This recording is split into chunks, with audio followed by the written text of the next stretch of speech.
Assalamualaikum warahmatullahi wabarakatuh.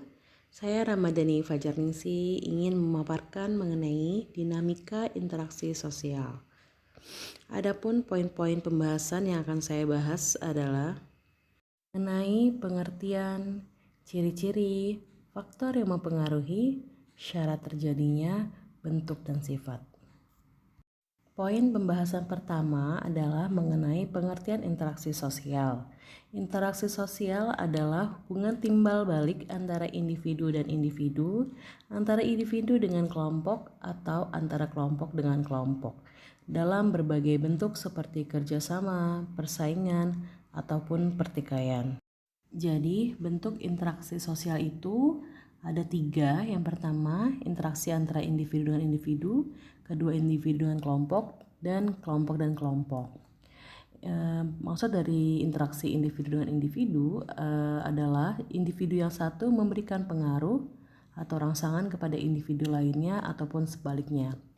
Individu yang terkena pengaruh itu akan memberikan reaksi, tanggapan, ataupun respon.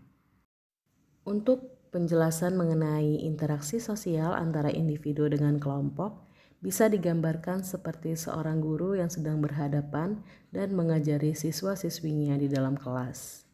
Bentuk interaksi semacam ini juga menunjukkan bahwa kepentingan seseorang individu akan berhadapan atau saling berkaitan dengan kepentingan kelompok.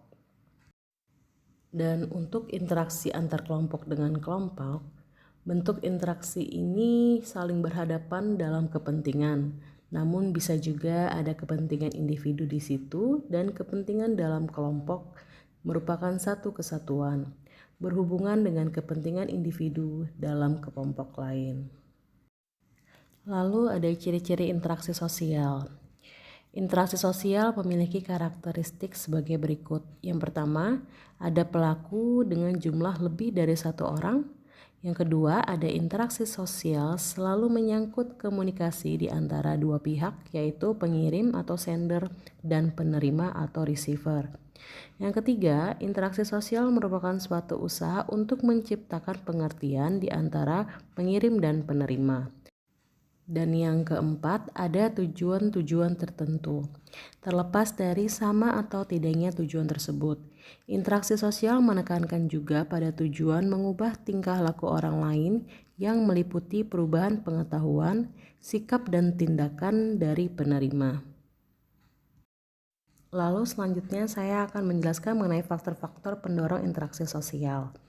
Untuk faktor-faktor ini dibagi dua menjadi faktor internal dan faktor eksternal.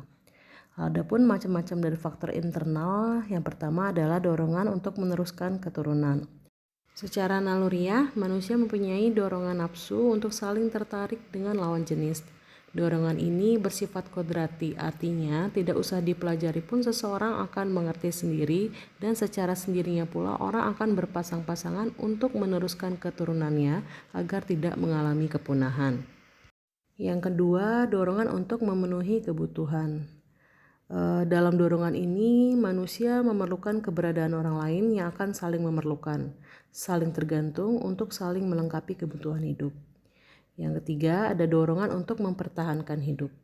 Dorongan untuk mempertahankan hidup ini terutama dalam menghadapi ancaman dari luar seperti ancaman dari kelompok atau suku bangsa lain ataupun dari serangan binatang buas. Lalu yang keempat adalah dorongan untuk berkomunikasi dengan sesama. Secara naluriah, manusia memerlukan keberadaan orang lain dalam rangka saling berkomunikasi untuk mengungkapkan keinginan yang ada dalam hati masing-masing. Dan secara psikologis, manusia akan merasa nyaman dan tentram bila hidup bersama-sama dan berkomunikasi dengan orang lain dalam satu lingkungan sosial budaya. Lalu ada faktor eksternal. Faktor eksternal terdiri dari pertama imitasi. Imitasi dapat diartikan sebagai suatu perbuatan atau tindakan seseorang untuk meniru sesuatu yang ada pada orang lain. Yang kedua ada identifikasi, yaitu merupakan kecenderungan dalam diri seseorang untuk menjadi sama dengan pihak lain. Yang ketiga ada sugesti, yaitu merupakan cara pemberian suatu pandangan atau pengaruh oleh seseorang kepada orang lain dengan cara tertentu sehingga seseorang tersebut mengikuti pandangan atau pengaruh yang diberikan tanpa berpikir panjang. Lalu yang keempat adalah simpati, yaitu merupakan sikap keterkaitan terhadap orang lain. Sikap ini timbul karena adanya kesesuaian antara nilai yang dianut oleh kedua belah pihak. Yang kelima ada empati, yaitu merupakan proses sosial yang hampir sama dengan simpati.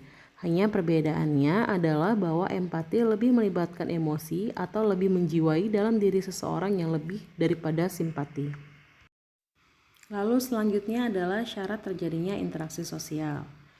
Syarat terjadinya interaksi sosial adalah pertama, kontak sosial. Kontak sosial merupakan awal dari terjadinya interaksi sosial dan masing-masing pihak saling berinteraksi meskipun tidak saling bersentuhan fisik. Jadi, kontak tidak harus selalu berkomunikasi. Dalam kehidupan sehari-hari dikenal beberapa macam kontak sosial, yaitu menurut cara yang dilakukan, menurut proses terjadinya, dan menurut sifat. Lalu yang kedua adalah komunikasi. Komunikasi merupakan pengiriman pesan dan penerimaan pesan dengan maksud untuk dapat dipahami. Proses komunikasi terjadi pada saat kontak sosial berlangsung. Lalu yang ketiga adalah tindakan sosial. Tindakan sosial adalah tindakan yang mempengaruhi individu yang mempengaruhi individu lain dalam masyarakat dan merupakan tindakan bermakna, yaitu tindakan yang dilakukan dengan mempertimbangkan keberadaan orang lain. Lalu poin pembahasan terakhir yaitu bentuk interaksi sosial. Dalam proses interaksi sosial menghasilkan dua bentuk, yaitu proses sosial asosiatif dan disasosiatif. Interaksi sosial asosiatif adalah proses sosial yang membawa ke arah persatuan dan kerjasama. Proses ini disebut juga sebagai proses yang positif.